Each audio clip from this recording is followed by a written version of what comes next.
Hello and welcome, welcome and hello, hello and welcome, guys. Hello and welcome, welcome and hello, hello and welcome. It is Un Poco Mas, the show where we give you just a little bit more occasionally. Most of the time, it's a pretty lackluster effort, but in any case, guys, long day today. Hope you guys are having a good week. Great day. Hope it's prosperous. So, and I know a lot of your stocks have been going up. Crypto has been kind of all over the place. I'm kind of a newer crypto guy. I don't know. It's kind of more than this old, this old heart of mine can take these swings, but just seems like that's the nature of the beast because, now market makers got a hold of crypto and they're obviously kind of pushing it to and fro. But it's another one of those things where pretty much like every investment I make, I just have conviction. And unless my thesis changes, I just don't worry about price action other than as buying opportunities. I mean, yeah, if I get some extreme top where a stock just goes crazy and doubles and I know it's going to dump, maybe I'll sell a portion of my position and try to flip it, but I don't like to wash because I already pay. I hate to even think about it, but I'm a real estate guy, and with property taxes, I probably pay 65% of my money to the damn government already before I even get into the, cheeseburger tax and all that other stuff, a little fat tax. You talk about the flat tax like Stephen Forbes, and now they're going to institute a fat tax, and they probably should, honestly. I hate to tax fat people. But, we're kind of a burden on society, I guess, healthcare wise and such. But we do juice the economy with all of our dining today. Guys, welcome and hello, hello and welcome. Sorry, I'm a little bit loopy. I've had this just a little, little cold bug and stuff, been not able to sleep, but what else is new? Um, Anyway, hope you guys are having a good one. What's up, Jimbo Roofer? How's it going? Carl Seamark, the great Carl Seamark, the Mattress King of Chicago, there in all his glory. The old pillow top they used to call him. He's got a beautiful head of hair on him, Carl Seamark. A lot of people speculate that it's a toupee, but it's not. I tried to pull that thing off at a New Year's Eve party, 1982. Held firm. Great Carl Seamark, I can tell you, is a natural. I won't. What did I eat today?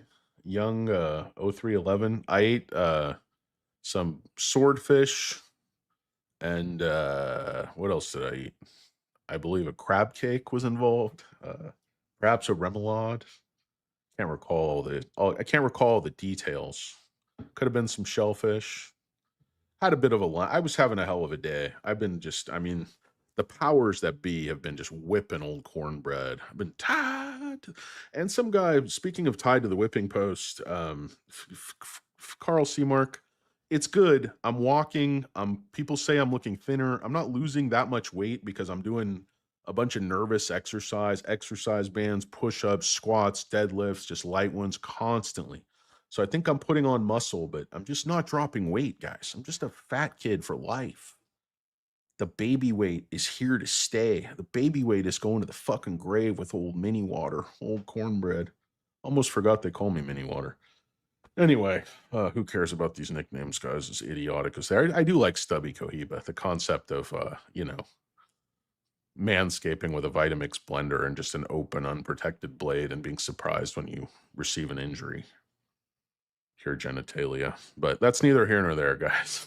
I'm sorry about the quality of this show. I'm just really tired. I can't think straight. But I want to talk about CRISPR because I have a really big CRISPR position. It's a big show you what it's like to be inside of a really big house. As if you've seen, if you ever worked with Honey and Vinegar Real Estate, Vic Vinegar just has a passion for fine real estate. Anyway, CRISPR was up 11% today. Is this thing on mute? What's going on? Who's that? Oh, crap. Hold on one sec, guys. I got an issue. I gotta call you right back. I'll be right back with you guys. Sorry. I got an emergency.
Hello and welcome, guys. No, I was not using the restroom, actually. Thank you for all your concern. Now, guys, welcome and hello. It's Poco Moss. Sorry about the interruption. A lot of things are more important than YouTube. Almost everything is more important than YouTube. But anyway, welcome and hello to my new viewers. All there's 10 people. So yeah, CRISPR made a really nice move today, guys. $6. There was no particular reason for it. Probably the biggest news of the maybe something broke late that I didn't see, but I didn't really see any major news. Just confidence. They, sort of did some updates on the pipeline. Then I guess BofA put out a fairly detailed report, but you guys have to understand what it means when an analyst lowers their price target by $1 and reiterates a buy rating. Typically means the analyst is saying the market is wrong, that the price action is completely off, and I'm reiterating in the strongest possible terms, buy the stock. That's the way I read it. That's the way I've always read that move. Like if, for whatever, Microsoft is down at 450 and somebody lowers their price target from 675 to 674, they're basically saying like, you know, pounding on the table. That's kind of because they want to essentially re-rate the stock without re-rating the stock. That's otherwise you wouldn't go from is your it really worth moving from 90 to 89 because your model, predicted they would lose 211 million instead of 209 million or what? It's just I don't know. It doesn't seem worthy of a re-rate, particularly out of left field. But yeah, I had Noto on the bat phone. What's going on, young 0311? I again was not dropping dingleberries, but it's a good guess. It's a good guess. The fitness again going terrible. Jimbo Roofer, he had me pegged. What's up, Jay Bizzles? Anyway, so that's really kind of the biggest news on the day on the stock. Another just want to talk about the chart a little bit in light of the short, in light of the ownership structure. I really believe this has been worked on for a long, long time. You see this pattern. I believe it's wedge, compression, whatever you want to call it, coiled spring. You see how just the way this thing trades, there's a certain meter to the trading that's like very robotic. And then notice the volume kind of comes in on these runs on the green. I mean, usually the volume on the pump would die off up here at the top. And then right up here, right at the top of the trend line, you're making a market up here on volume. I mean, it's not a 1 day touch. Same here. It's up here for like 5 days making a market. Same with this pump. I mean, I know this was like the COVID pump and stuff, but this makes a nice market here for like 7 months. A lot of people buying the stock at 120, plenty of buyers coming into the stock at 80. And my contention is this is going to move up at least to this area this year, sometime out here. I think the stock will touch 90. I think it could easily touch 100. You're talking about 50% move this year. I know that's quite ambitious on top of the 11% today that I'm talking about, but I'm putting my money where my mouth is. I will continue to buy this stock at 60. I think it's still undervalued for the pipeline, for the partnerships, for the science. They have a decade of foundational work behind them in ex vivo that's now translating into, I think, success in vivo. Um, I just really like this company. I like their science. I like their management. I like their first mover advantage. I like their really strong balance sheet. I like their partnerships. I mean, you guys know all about the work they're doing with on Caskevi with Vertex partnership there. They got a great deal with Vertex. I think Vertex would like another bite at that apple on something with a little bit broader market down the road. But they also just started working with Eli Lilly, and they're going to use Eli Lilly's drug, for some of their trials. So the Eli Lilly's kind of opening up the science to work with CRISPR, which is pretty common, but it really helps, facilitate all of these trials that they have going on. And you take a look at their pipeline. There's just a lot of meat on the bone here. What they're approved for sickle cell and beta thalassemia, I always say that wrong, but this is really small potatoes compared to like the autoimmune, which is already in clinical trials, the CTX 310 for cardiovascular, which is already in clinical trials, 320 already in clinical trials. And then hypertension, they have coming. They already have clinical trial. Diabetes, the diabetes. Like Wilford Brimley said, how can you afford not to get the diabetes? Like, oh yeah, and somebody was saying, if I sing the song "With or Without You" by U2, it could save their relationship. Wackos emailing me, but I don't know. I'm considering it. I don't have a great voice at all. Never done that particular tune. Some people got the crazy. Some people have misidentified me as a former D-list nobody. You guys are way off. I was way lower than that. I was like an F-list nobody. Ugh. Green tea. Again, it's a scam. She needs a nice cup of black coffee. Cowboy coffee. Strong coffee. Someone put hair on your taters. Someone put hair on your back. What's going on? Happy Thursday, Jim Leahy at your survey. It's funny. I love Trailer Park Boys. Hilarious. I am the liquor. They're just, I mean, I don't know. It's just so brilliant, so minimalist. I can't really think of another show that kind of compares with that. Just the way they did it, the way it's filmed, just looks very raw. I don't know. It's hilarious stuff. That Jim Leahy guy was really good in that. Who was your favorite character in Trailer Park Boys? A lot of people are going to go with Bubbles, of course. Bubble, it was funny when Bubbles gets mad. Don't mess with his cats.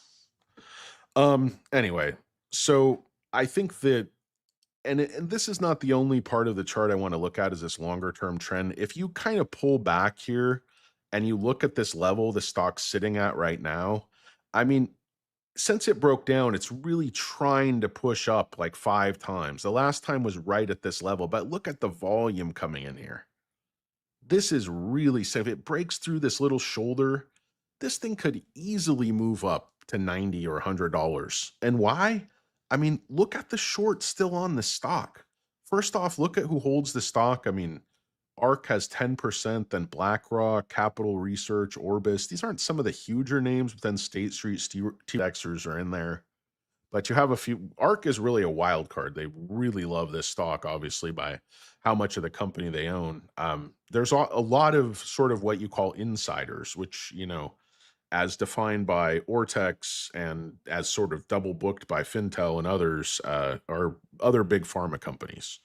So Eli Lilly not only partners with them, some of these big pharma companies and GlaxoSmithKline, others actually own a large stake in the company. So there's still 22.5% of the free float being shorted, which is very significant for a company like this that I think they're looking for some, you know, big safety event, or they're just, you know, thinking they can manipulate the stock back down into the 30s again and cover down there. But it's a very significant short position worth almost $1.2 billion at this utilization. My contention is that with the share structure, the ownership, how it is, you see insider shares right there. They say 25% on Fintel for CRISPR, and then institutional owners, they say 97%, which obviously isn't correct. But if you look at the institutional ownership, it's all-time high. It's just been growing and growing. You know, it obviously went down there at the very top. Institutions are smart enough to sell that top, you know, at 165, or even here, you know, 140, because they know they're going to take it back down all the way to 40 and 30. So these guys run the markets. That's how it is. Like, you don't get to drive the bus, so don't get mad at the bus driver. You know, all you can do is decide when to get on and off the bus. You get on the bus low and you get off the bus high. You buy low, you sell high, you sell options, you be smart, or else you're going to have to jog on home and grab you a shine box, son. Oh, these wing tips could use a little spit shine, so you're in luck. And I'm a good tipper because my stocks have been going absolutely crazy. Not SoFi, but some of the others. Microsoft has been down, but I doubled down on Microsoft. I just bought some more. Like, it was silly. It was down to like 445 or something. I'm like, I'm going to pick up a few shares. Why not? Bought some more Meta. Been buying some Nvidia recently. What else have I been buying? All kinds of stuff. Been buying a bunch of that Acadia stock, Nebius. Actually, been picking up a little bit more Robinhood. I'm almost embarrassed to say, as a big SoFi homer, big fat turd. Oh, anyway, what's going on, Billy Jack? Yeah, I'm tired, man. I've been not feeling well, but I just want to put this one in front of you guys because honestly, I think this is a 50% mover this year. I think it's easy money. I think they get good readout. They know what they're doing in terms of fixing these genes and curing these diseases. It's a one-shot cure. It's a moonshot. Everybody's going to want a piece of these guys as they continue to deliver the goods, bring home the bacon, turn in the book report, deliver the Sunday paper, make the donuts. I don't know. I don't really have any good phrases. SMCI announced earnings. Interesting, Jim Leahy. Were you already here and you just made a new name, or are you new? Nobody new ever comes to my channel. YouTube won't push my channel because I'm too stupid. I have no point. I use senseless profanity, juvenile potty humor. What about Netflix? Netflix is a really tough company for me. I have a little bit, not much. I've had it for a while. I'm up on it. It's been kind of a roller coaster. I'm not crazy about the economics of Netflix. I think the multiples are just way too high for what it is. I don't think this new deal is going to be easy. I think it's going to end up costing more over like the short and medium term than they think. There's going to be more growing pains. There's a lot of egos. There's a lot of, dongs to be measured, a lot of egos to be stroked, a lot of, trailers to be waxed. I just, Netflix is a really good company. It's well managed. It's very ambitious. I mean, they're trying to basically own the entire, future of streaming media. I don't know how long they keep raising prices. I don't know if the margins are going to hold up. I think it's still. I just think Netflix is a little bit too expensive for me right now. But I think it's a good business. I'm not. I'm not a buyer of Netflix right now at these levels. That's just me. Um, I have three stocks in the $4 range: Neo, ABCL, and Grab. Should I consolidate? One is a theory I'm having. Not if you like all three, Billy Jack. I've been just preaching, especially like in a bull market where you can predict, yeah, I think with a higher degree of certainty what your winners are going to be. Things are really shaky right now. I mean, we don't know if we're going to get more rate cuts. We don't know how any of these like tariff things are going to shake out. Like, so this was another taco. Like, none of these tariffs are going to happen. And now the EU wants to blow up the trade deal that Trump made last year, which just it's not good. The market does not like all this uncertainty and constant upheaval and threats, and the market hates this stuff. I mean, it loves the taco if you know to buy the dip, but I feel like so many people are losing their hard-earned money on just panicking sky is falling when there's really no reason to worry. I keep saying there's no reason to worry. Trump does not want to blow up the world order. This is his strategic way of doing things. I don't necessarily agree with his methodology, believe me. But the guy is not looking to necessarily make enemies out of the entire West and, friends. I think people who I don't think the guy like people assign things to his motives that I don't think are there. Like I don't think he's playing 3D chess. I think he thinks his vision is right for America and he's trying to implement it with blunt force, trauma. Like I said, it's not for everybody, but I don't know. It's like, oh, he's a moron. He has no. I don't think so. I really don't think so. Um, it's just very easy to sort of label people, but gotta look a little bit deeper. I don't know. It's just this. I don't like talking politics really, but this stuff moves the market. I mean, look, market crashes, market recovers. Crypto crashes, crypto recovers. Um, let's see, guys.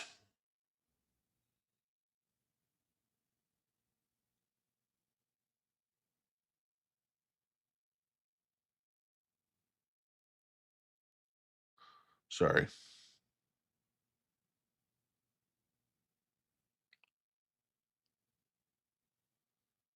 Oh, apologies.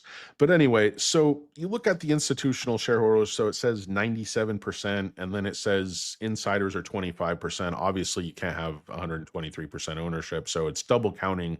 Who is it double counting? It's double counting these pharma companies, basically, where it's naming them both as insiders and institutions.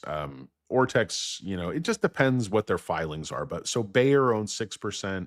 Vertex owns 5.6, Celgene owns 3.9, GlaxoSmithKline owns 3.8.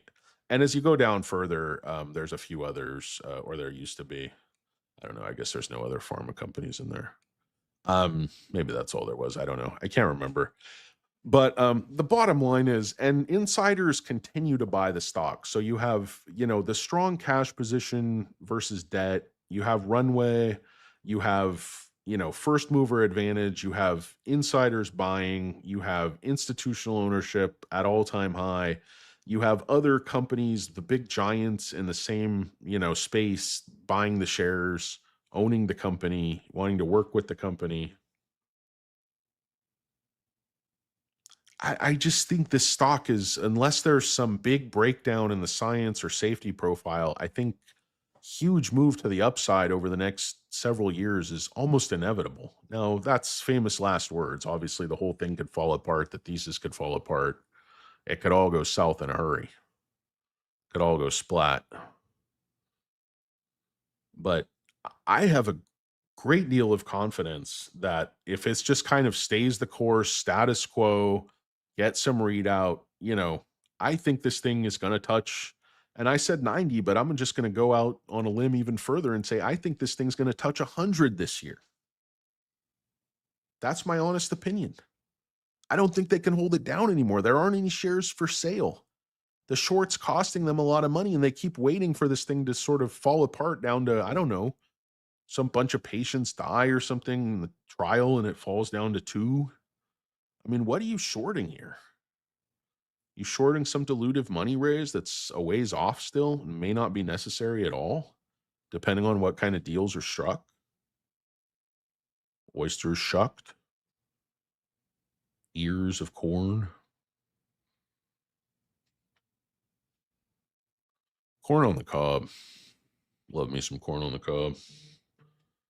Unsurprising they'd call me cornbread, being that I'm moist, I'm doughy, and I in fact crumble under pressure.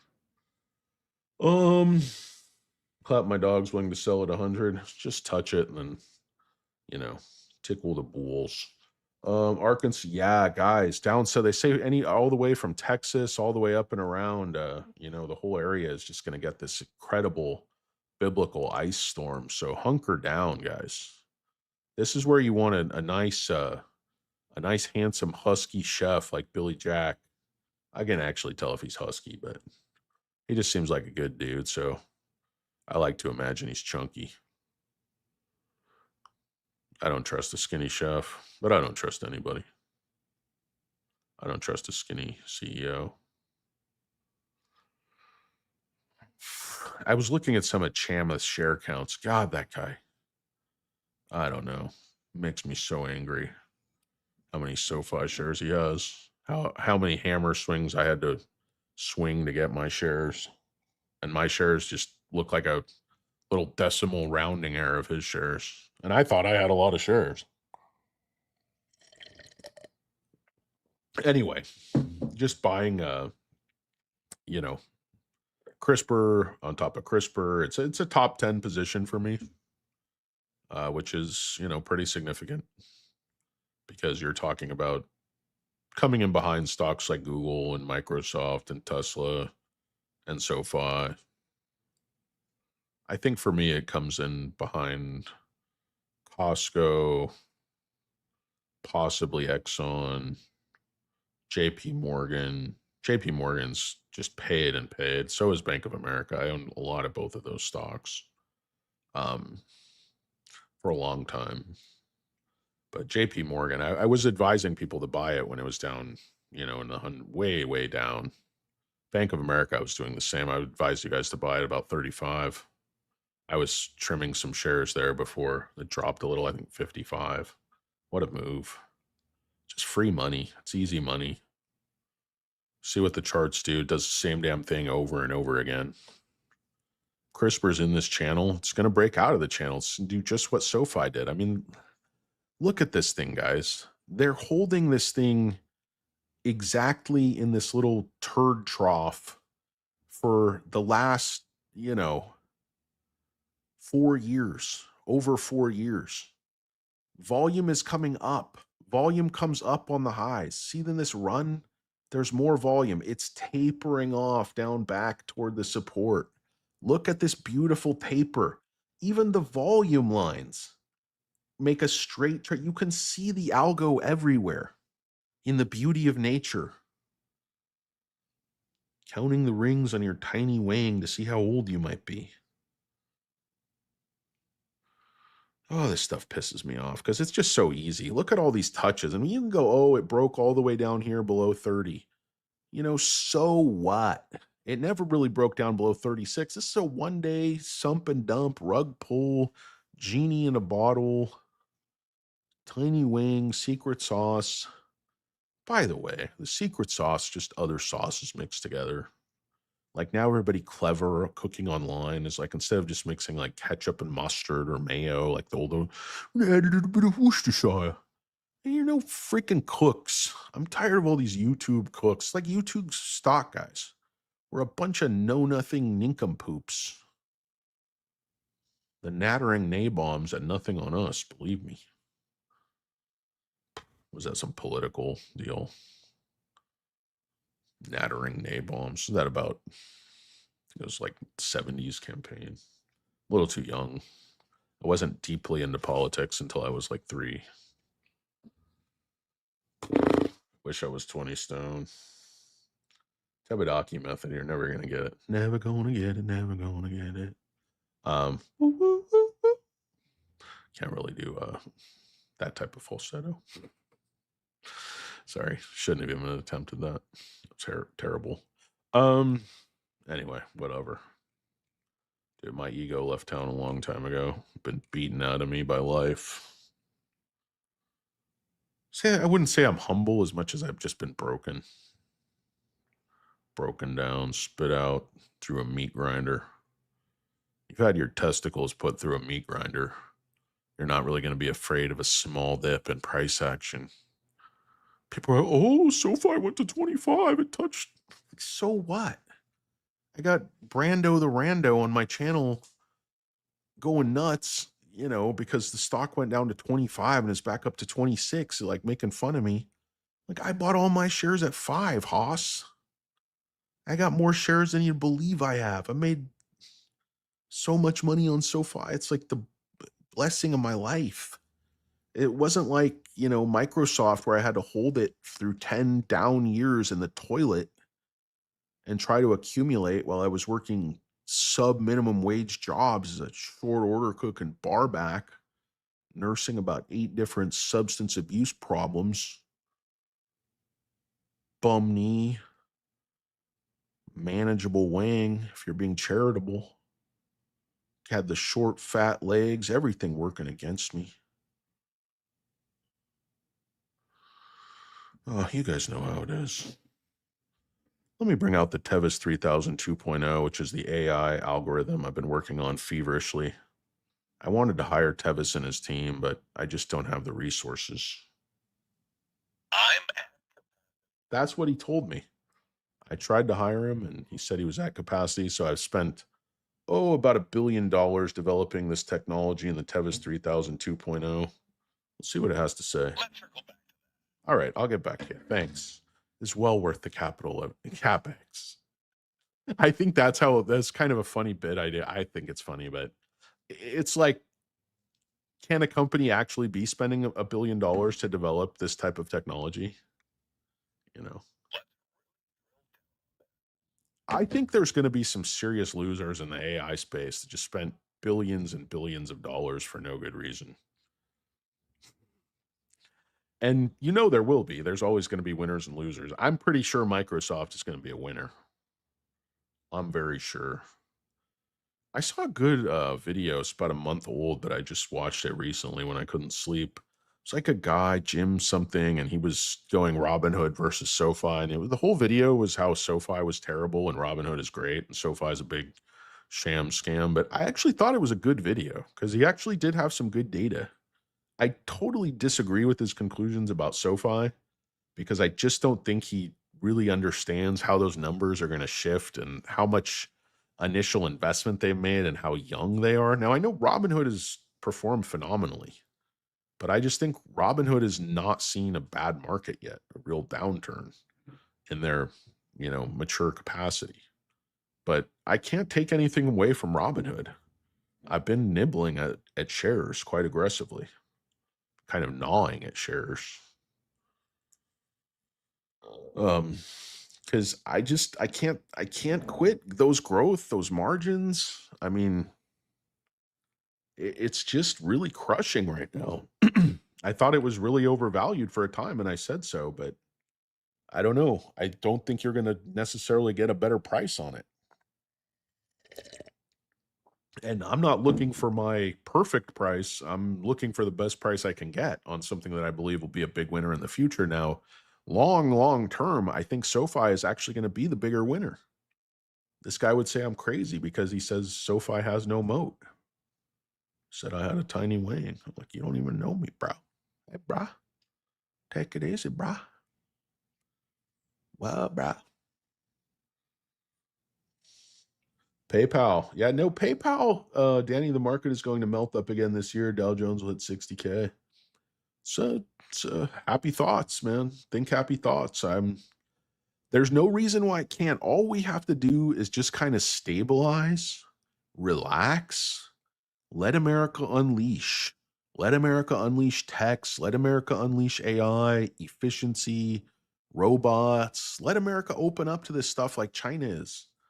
Let's get the government, instead of doing all this like crazy extraneous stuff. And, our politics is like half about, whether like trans athletes should be in women's sports and stuff. It's like, come on, man. I get it. I got nothing against trans people. I love everybody. I don't care who you are. I'm the person you want, and you need somebody to stop in the middle of the night in a pouring storm and change your tire for you. I'm that guy.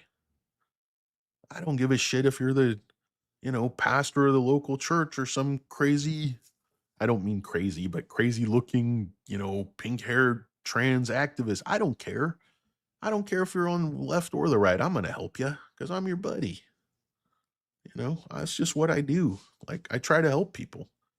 Not always successful because I got a lot of shit advice and horrible stock picks. Probably ruined a lot of lives out there in YouTube land. But leave a trail of wreckage wherever I go, despite my best intentions.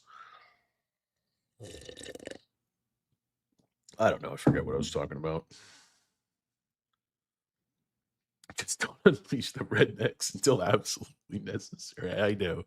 I come from a place in California like that is.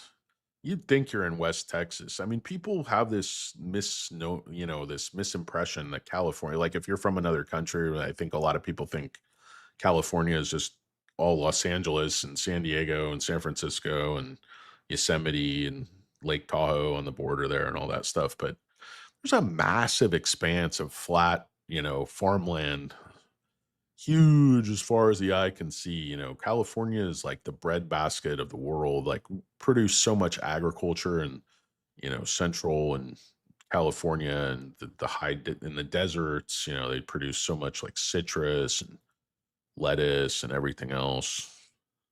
California is a massive agricultural engine. There's not just produce, but obviously livestock and everything else. I mean, I'm from a huge like dairy area. We had Foster Farms. We had everything. But the necks were red.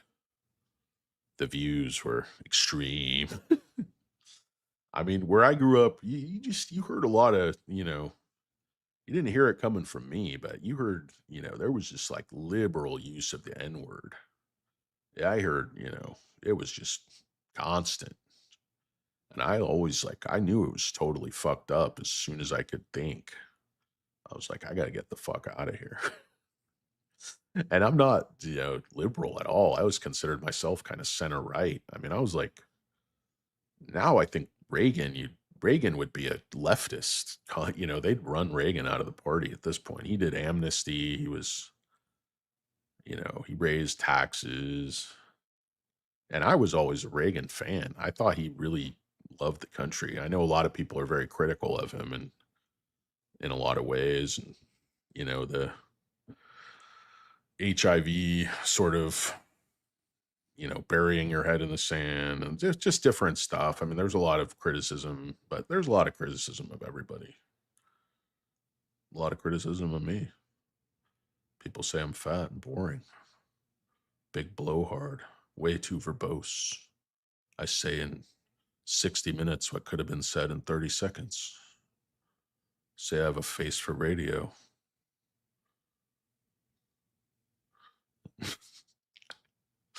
Anyway. So yeah, I'm a buy CRISPR. This is a good article, actually. Crescent Value Research. I don't really know this guy too well. I think I've seen like one article. He has very few followers, but it's a pretty good summary of kind of the risk reward profile you're looking at and how I advocate patient accumulation on significant pullbacks, believing CRISPR could eventually reach multiples of its current share price. I share that view. Obviously, that's what I've been talking about. CRISPR Therapeutics continue to be one of the most puzzling stocks out there. Over the past year, the stock has swung wildly from a low of 31 to a high just north of 78, which is certainly much more volatile than the value of the underlying business. Yeah, the underlying business is only getting more valuable, I would contend. During a 5-week period from the beginning of September to the first week of October, the stock exploded for what rally seemed no specific reason, gaining from 50 because they're moving the stock. Market makers create, I keep saying this, market makers create false volatility to get you to sell the dip and smell the rip. And then they create a bunch of hysteria, get you to buy the top, crash the stock again.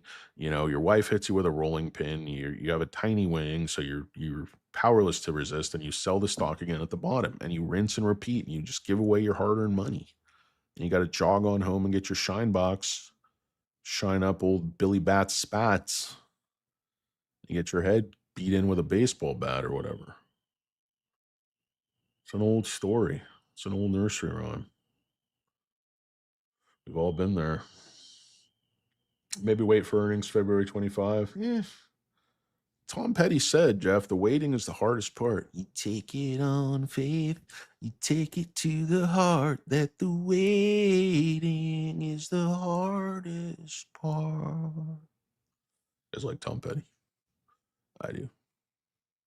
I got a girl who's a dealer. Everybody wants to steal her. Tom Petty, I saw Tom Petty live quite a few times. And man, the guy fucking rest in peace, brother. What a good dude. I love King of the Hill. Lucky's like my favorite character. You ever had a potato chip right off the line?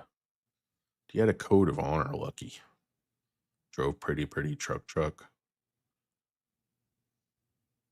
Luann's gone too, man. Brittany Murphy. She passed. Rest in peace, Brittany Murphy. You were amazing. Love Luann Platter. Example to all of us with our manger babies. They're predictable. I'm also a big fan of her former boyfriend, Buckley. Buckley's Angel episode. Excellent King of the Hill episode.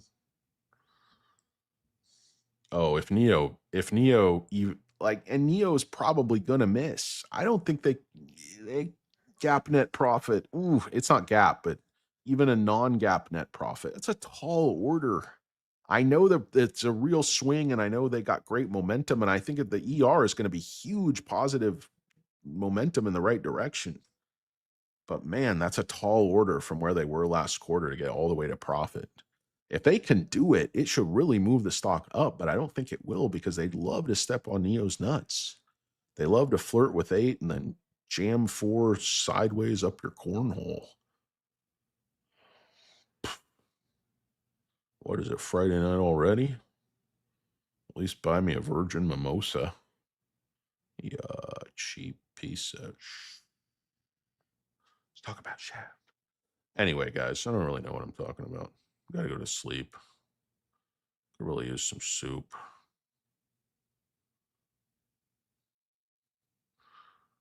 Uh, Soup Nazi. That was a classic Seinfeld. Not a fan. Guess what? No soup for you. Seinfeld. It doesn't age well, but this was really funny.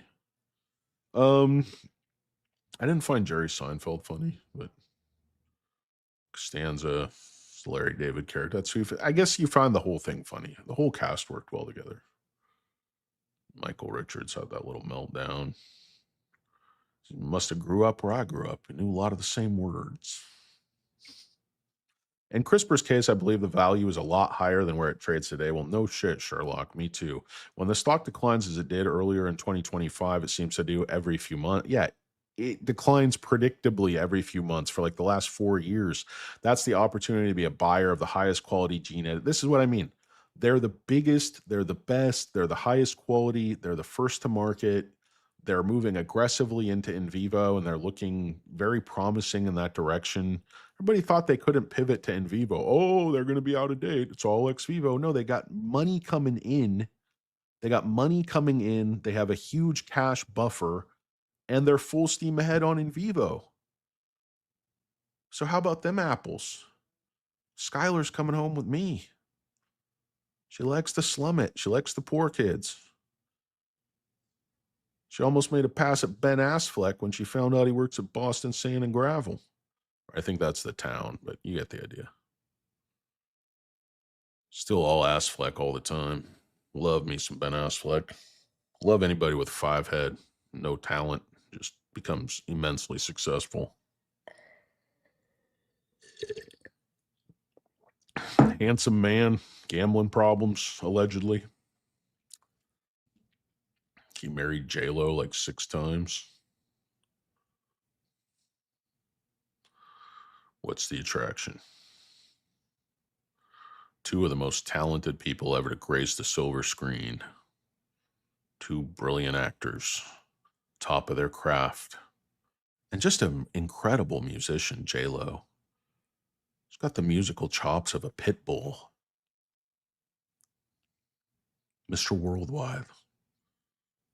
How long till all of music is just people mumbling in Spanish over some type of house music riff and like a white leather cowboy hat and buttless chaps? All right, I can get into it. Want to see a fat man, some buttless chaps? You're going to see it. Let's party. Uh, anyway.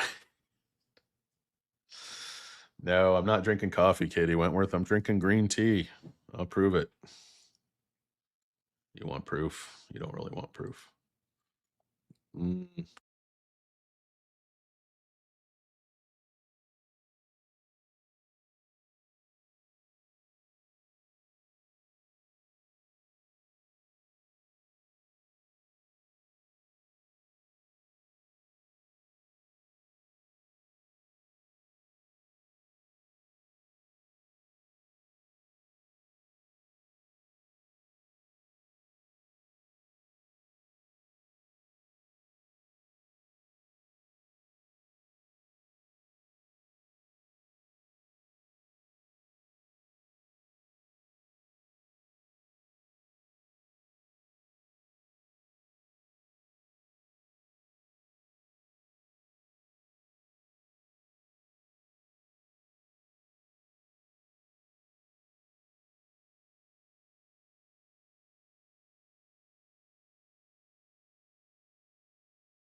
I've been on mute this whole time.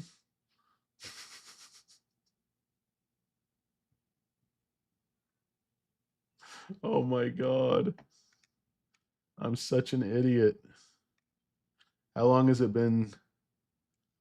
How long has it been muted? Oh my God.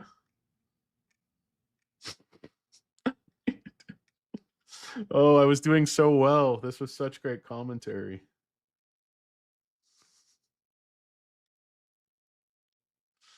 Oh my God. It's been forever.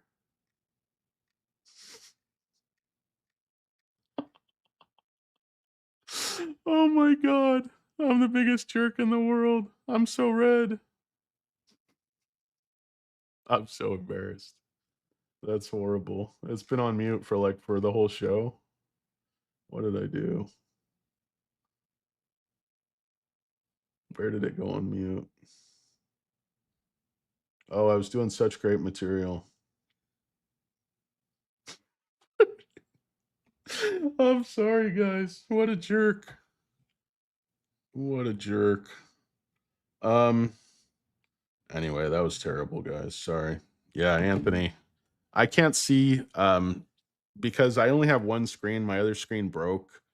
I can no longer see the StreamYard. That's almost all covered. I could only see the chat, and I wasn't looking at the chat because I thought I was in the zone. Man, I apologize, guys. That was terrible. Basically, you could see that I was just reading this article, so you can read it yourself. It was basically a bunch of pointless drivel with a bunch of jokes, and I was doing Tom Petty. I was doing. Oh my God, that was terrible, guys. I'm sorry. Guys, when I say I'm a complete freaking idiot and a complete fool who has no attention span and can't do anything right, I'm not, it's not a joke.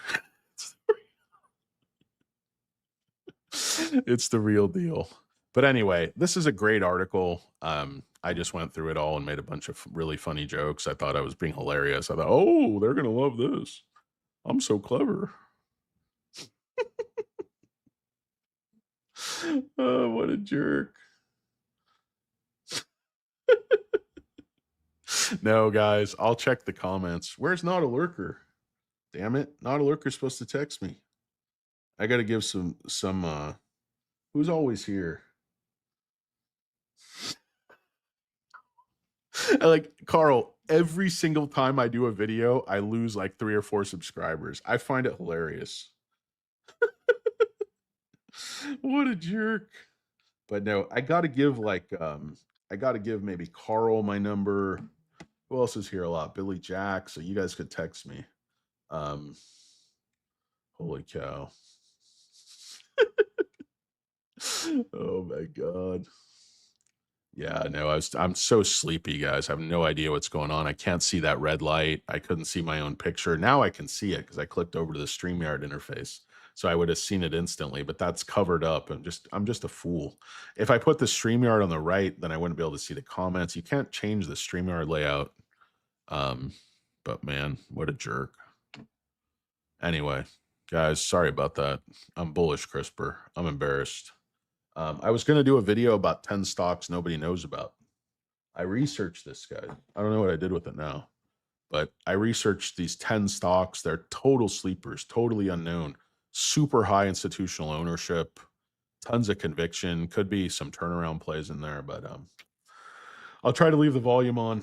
And I really apologize, guys. That was a huge blunder, but what can you do? I'm seriously an idiot, like 100% on the level. I am a complete fucking moron. So don't buy stocks, I say. I'm an idiot. Yeah, and the guy who wanted me to do one or With or Without You by U2, so your wife will take you back. I might do it in a few minutes. I'm embarrassed right now. Maybe I'll do it when I'm on mute. My voice sounds better when I'm on mute. Un poco mas, guys. I'm sorry, but this is what you get when you watch me. Just a fucking train wreck.